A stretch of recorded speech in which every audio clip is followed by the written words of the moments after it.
My desk these days, y'all, just doesn't get any messier than this. Hey friends, it's Tess, this is Wander Wealthy, and today, in continuation of our home buying month, I'm going to educate you on how to pay off your mortgage fast, or early, or just like faster than you thought you probably could. There are pretty much two types of people in this world. The people that just stick with the standards, do what they think they're supposed to do, and just pay off their mortgage the way the loan company presented it to them. And then there are the people that are like actuaries, like little actuaries trying to figure out the best way to do everything to save money, to be less risky, to get things for free. We like to do all that stuff. And there's a lot of little actuaries out there, even if you don't even know what that word means. These are the people that like to do things unconventionally. Whether it's a little bit unconventional and just pay off that mortgage ahead of time, make some additional principal payments, or really unconventionally and use additional types of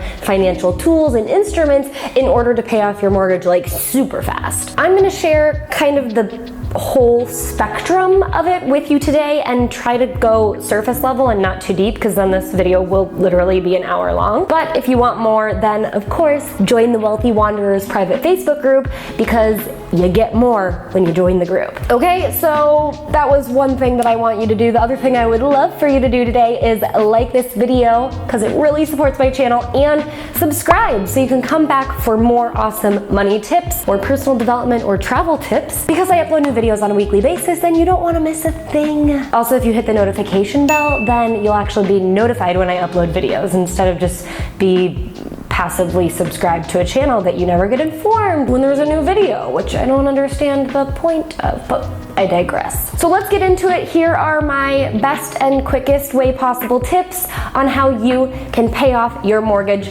early. Okay, step number one, or tip number one, because I don't think these are going to be sequential steps anyway, but the first thing you need to do is realize that in order to pay off your mortgage, you need to be able to make additional payments towards the principal of your mortgage. And if your loan service provider doesn't allow you to do that, then that's going to be an issue. So just call them up really quickly and make sure that that is available to you, and you're not going to get charged any additional fees, or that additional payment that you're making isn't going to get split and go towards some of the interest and then some of the principal. Like when you make additional principal payments, you need it to go entirely towards the principal. So just cover all your bases right now and make sure that none of that shady stuff happens, because that's the entire point of paying off your mortgage early, is you have to put it all towards the principal. The second thing that I want to run by you is to check all of your debt and make sure that you prioritize it properly. Now, some people might disagree, but I do think that you should pay off your higher interest rate debt, even if it's a small amount and it doesn't have some, I don't know, pressure-filled burden on you. I don't know what other people's rationalizations are for keeping debt around with a higher than 6% interest rate, but if you have your reasons, I guess I'd love to hear what they are. But if we're going my route, then it is to get your debt in check and really try to pay off that debt first, the debt that is accumulating and making you end up paying more interest over the long term than what your mortgage otherwise is. Now, yeah, your mortgage is probably, if you have a 30-year fixed, the longest term debt, and you will end up paying more interest over the lifetime of the mortgage. But if you can get rid of shorter term debt with higher interest rates, first and foremost, then just do that. And you can use these tips to do that. You can also watch this video and sign up for my free debt reduction training if you have all these multiple different types of debt and you really want to get it gone. Step number three, or tip number three, is to consider the fact that you may be able to get a better return in the stock market through an investment portfolio. Now, I say that with some caution, because there are people that are going to come at me saying you need to consider risk-adjusted return. And what that means is that, okay, let's say you have a sum of money and you choose to put it towards your mortgage. Your mortgage holds a little less risk, because if you put your money into your mortgage, you're obviously going to be saving a certain percentage that would otherwise be charged to you in interest. You're also putting money into an asset that you own, and that asset will appreciate eventually. This investment that you're making with your money towards your mortgage is a little less risky than if you took this same investment and put it into a portfolio that goes into the stock stock market. Now, I say that again with kind of a sense of caution because it does kind of depend on what you inevitably invest in. You do need to remember that the stock market goes up and down and up and down, whereas the interest on your mortgage stays relatively flat as long as you're in a fixed mortgage. But it is a little bit more risky to put your money in the stock market. However, you could potentially get a higher rate of return, and that rate of return might be considerably larger than the interest you're paying on your mortgage. At the end of the day, you kind of just need to decide what is going to be right for you. But I do want to say that there is the opportunity to go, okay, am I willing to borrow this money from myself? Because yeah, you're borrowing money that could go towards this debt that you're paying off and instead putting it towards your investments. So am I willing to do that, or am I willing to put it towards my mortgage? And whatever feels more comfortable for you might be what you want to go with, but also just keep in mind this is general information. So if you want to meet with a professional like a financial coach or a financial advisor or one of your very financially savvy friends and talk it over, it's probably better than just taking the general information and doing what I tell you to do. Okay, so now we're on step/tip number 4, which is, okay, so you decide you still want to pay off your mortgage faster and you choose to use any additional money that you have to put it towards your mortgage instead of anything else. All right, so what do? I already kind of gave it away in the first step, which is you have to make additional payments towards your principal. But how do you kind of figure out how much that's going to be, or, you know, how much you're actually going to end up saving? I have a couple of rules of thumb that I think are really powerful, but I also just wanted to give it up as, okay, for step/tip number 4, how about you just come up with a reasonable rent cost that you're willing to pay that would be beyond your monthly mortgage payment. So when you're paying off your mortgage, you're most likely paying PITI, which is PITI, principal, interest, taxes, and insurance. And you're probably paying that all to the mortgage company. Now, if you want to pay off your mortgage faster, you're going to have to make some additional monthly payments. So maybe you just kind of sit down and decide, okay, how much in addition to this would I be willing to put towards my mortgage? And that extra little piece is going to go towards the principal. So let's say your entire all-in PITI payment is $1,200, but you have sat down and you decided, you know what, I'd be willing to pay rent towards myself in the form of $1,500. So $300 additional dollars are going to go towards your principal payment every single month. That means that $3,600 are going to be going towards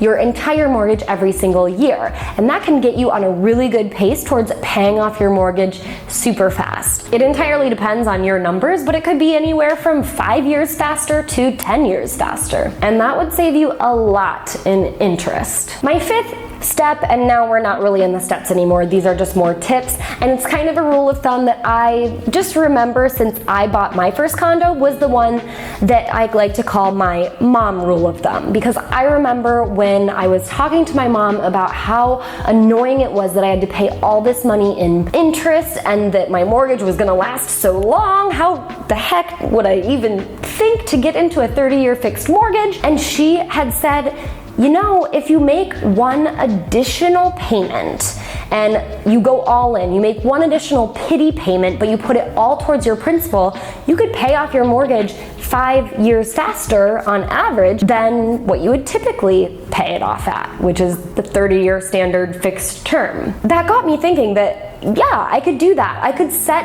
aside $100 or $200 each month, eventually collect a full PITI payment, and then be able to use that money and put it towards my principal as an additional principal payment, and then I'm just chopping away years of my mortgage and thus saving quite a bit of money. So for me, I think it was like an extra $100 a month. And then I started thinking, if I did this every 6 months and just saved an extra $200 a month, I could make 2 additional payments, PITI payments, and put them entirely towards my mortgage and probably pay my mortgage off 10 years faster, or even faster than that. The 6th tip / rule of thumb or whatever is one that I learned from Tony Robbins in his book Money Master the Game, which is a dense read, but I highly recommend it. And if you have to, this is what I did. I got the Audible version, so the audiobook format, and I got the physical book, and I listened to the audiobook while I read the physical book, and it worked. It soaked into my brain through 2 different places, and I feel like I learned a lot. But I remember reading in that book that you could pay off your mortgage and cut the time in half. So if you had a 30-year fixed mortgage, you could pay it off in 15 years if you paid the principal for next month this month. So I'm sitting down and I'm making my first mortgage payment and I'm paying the PITI, my principal, interest, taxes, and insurance. And I'm making that payment. Let's say it's $1,200. But I look towards next month and I see I'm paying another $235 next month towards my principal. And it's not a lot. So what if I just snuck it into this month's payment? And then I did that every single month as I paid off my mortgage. And yeah, eventually I'll be paying $1,200 plus almost another $1,200 once I get to the end of my mortgage. But if you can keep with that and your income continues to grow and you find ways to save more throughout the month or week or days by using the anti-budget, then you can actually, and this is mathematically proven, I just did it in Excel, you can pay off your mortgage in half the amount of time just by taking next month's principal and paying it today. Now you still have to pay it next month, but it's just the mindset of looking at that number and going, oh, I could pay that today, and then next month I could look at the next month's principal and pay that today, and you just keep going with that, and then it's like, it never even happened. Now you just own a house. Look at that. Okay, and finally, number 7 is where we get really technical, and I'm going to do my best to explain this without getting too in the weeds. But essentially what a lot of people have done these days, I'm sure they've been doing it for years, but I've come to learn it from a great mentor of mine, and I'm seeing more and more people on the internet talking about it, is using a home equity line of credit or any other type of line of credit. But once you get enough equity in your home, you can take out a home equity line of credit, not a home equity loan, a line of credit. And you can use that line of credit and put it towards the principal on your home. Then you use that line of credit essentially as your own checking account. So you deposit your income into the line of credit and then you borrow from the line of credit to live your everyday. But the way interest rates work on a mortgage versus a line of credit are very different, and so you can actually save a lot of money by paying back the line of credit instead of paying that interest down on your mortgage, and thus eventually you can clear that line of credit, potentially borrow against it again and put it towards your mortgage and keep doing that until you get your mortgage all the way paid off. Then you pay off the line of credit and then you've saved like hundreds of thousands of dollars in interest. Now I just made it sound entirely way too simple than it actually is, but it is a lot simpler than I think most people will feel when they first get presented with the topic. And there's lots of research out there, there's lots of videos out there, there's lots of tutorials that you can walk through. Just do a quick search on YouTube or Google or wherever, sit down with a financial expert and talk to them about it. It's kind of hard to get your mind around, but once you get your mind around it, you do realize that there are ways that you can chop off a significant number of years and significant dollar amounts in interest paid and get your mortgage paid down in as little as 5 to 7 years. And it's pretty flippin' crazy the way that actually knowing and understanding the financial tools and vehicles that we have at our disposal can empower you to make really, really savvy financial decisions. So I'm gonna leave you at that. I would love to know what you guys think, which rule of thumb or method or tip you wanna use towards paying off your mortgage. If you liked this video, give it a thumbs up. Let me know your thoughts down in the comment section below. And of course, we can always continue the conversation in the Wealthy Wanderers private Facebook community. Go to wanderwealthy.com/FB to join the group. And until I see you next time, I hope you wander wealthy.